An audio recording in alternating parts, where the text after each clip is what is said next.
The Magic Show is brought to you by StarCityGames.com, and check this out. On Saturday, March 28th, the Star City Games $5,000 Standard Open Tournament Series comes to Indianapolis for the first time ever. And this event is going to be huge. Hundreds of players, $5,000 in cash prizes, a Pro Tour Honolulu qualifier, side events galore, and tons of fun, so make plans to join us at the SCG 5K Indianapolis, and we'll see you there. Hi, this is Brian Cowell. Welcome to the Magic Show.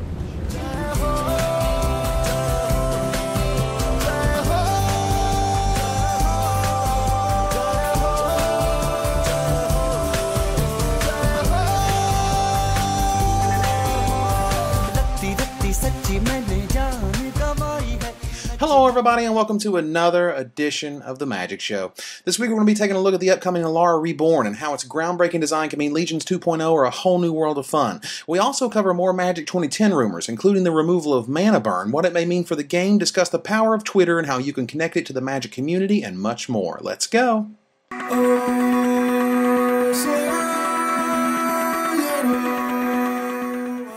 So this past Monday, Wizards of the Coast had a very interesting Arcana piece. They gave us a brand new card from the upcoming Alara Reborn set, though it was completely lacking in rules text. So, Ardent Plea, a colorless blue-white enchantment that features Elspeth looking desperate, and it's uncommon. So what's the big deal?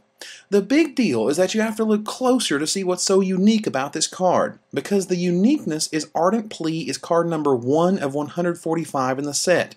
What does that mean?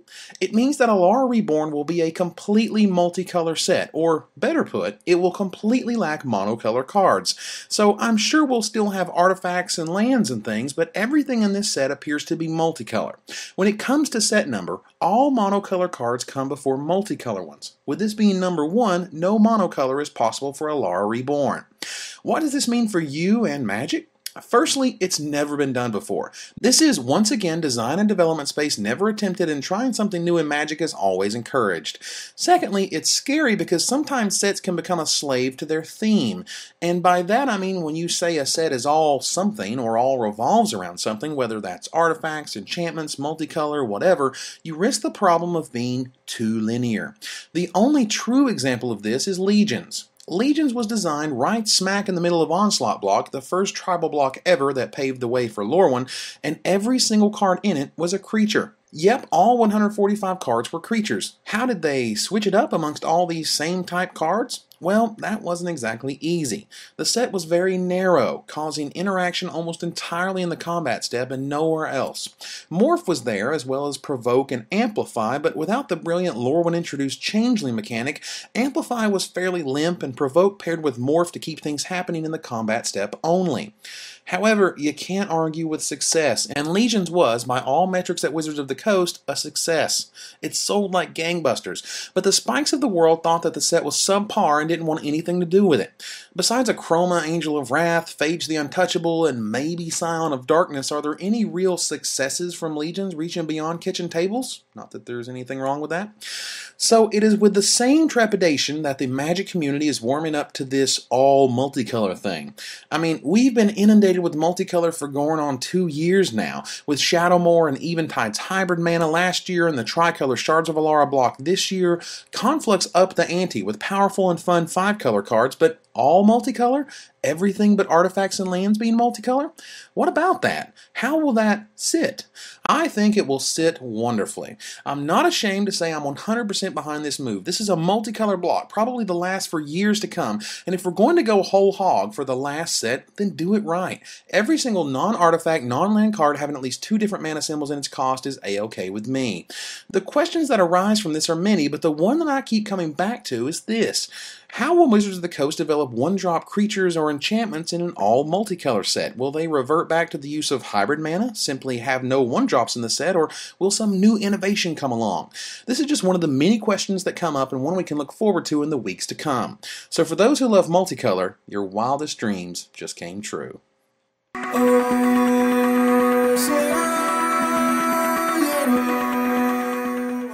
So a few weeks ago, I had a show that focused solely on the upcoming core set changes headed our way this summer in the form of Magic 2010. In that episode, I spoke of two major changes to the game.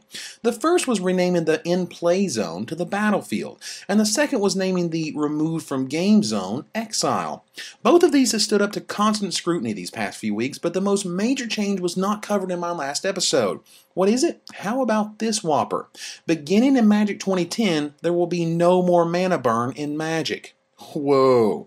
Yeah, I know. Like Keanu Reeves, whoa.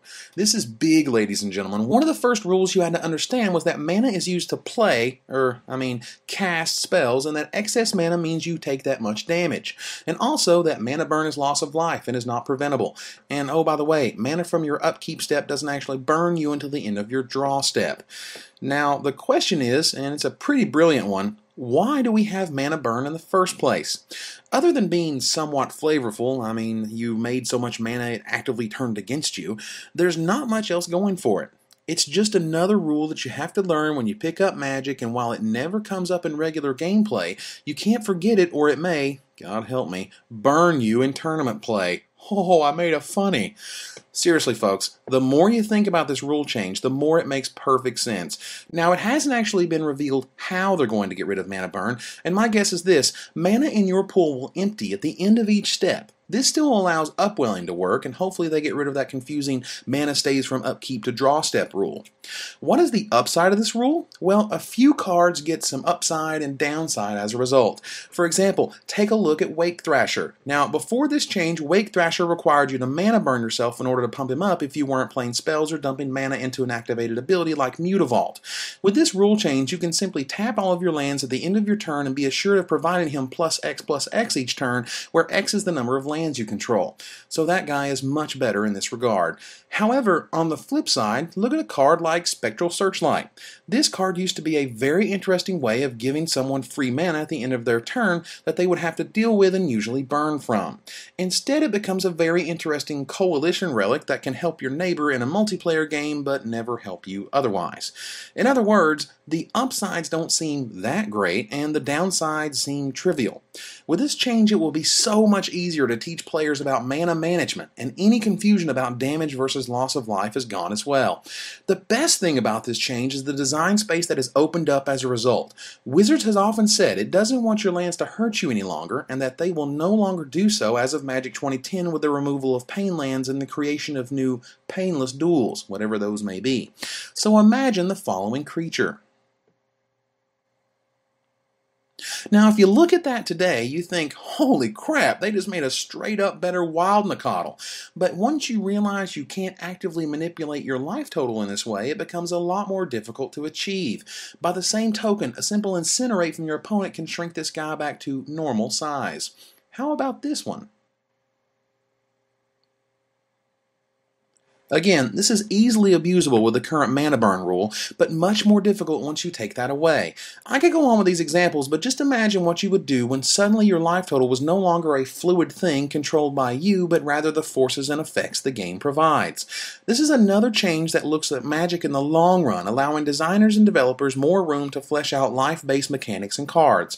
I, for one, look forward to our mana burnless overlords and can't wait for this rules change this summer. Be sure to share how you feel about this change in the feedback.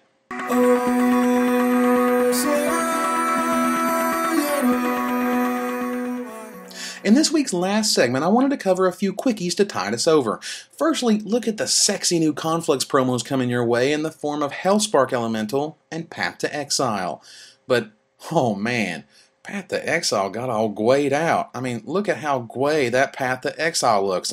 Seriously, not that there's anything wrong with that, but how gway. Anyway, those in the Wizards Play Network, also known as the Gateway Program, enjoy handing these out to your participants. Moving on, Twitter is not just a vehicle for keeping track of Pro Tours, but also Magic personalities. Here's a short list of personalities you may want to check out. I'm sure as the service gets more popular, you too can begin following along with your favorite personality and create your own Twitter account as well. Too cool, I tell ya. And lastly, I want to mention my relaunch of CubeDrafting.com. Over the past 2 weeks, I've implemented a new content management system, written thousands of words about the cube and its archetypes for the site, and gotten the new forums up and running where you can argue over such intricacies of choosing Ancestral Recall over Time Walk or vice versa. Feel free to check it out at your leisure. And that's it for this week, everybody. Until next time, Magic players, this is Evan Irwin, tapping the cards so you don't have to. Trust to the golden door. I was strolling on a storm again, pulling teeth from the prince of gold. When had a tragic opera in my mind, and a tone of a need's eye, in which every soul is duty bound to uphold the statutes of boredom therein lies. The fatal flaw of the red age, 'cause it was nothing like we never. I always like the fatties.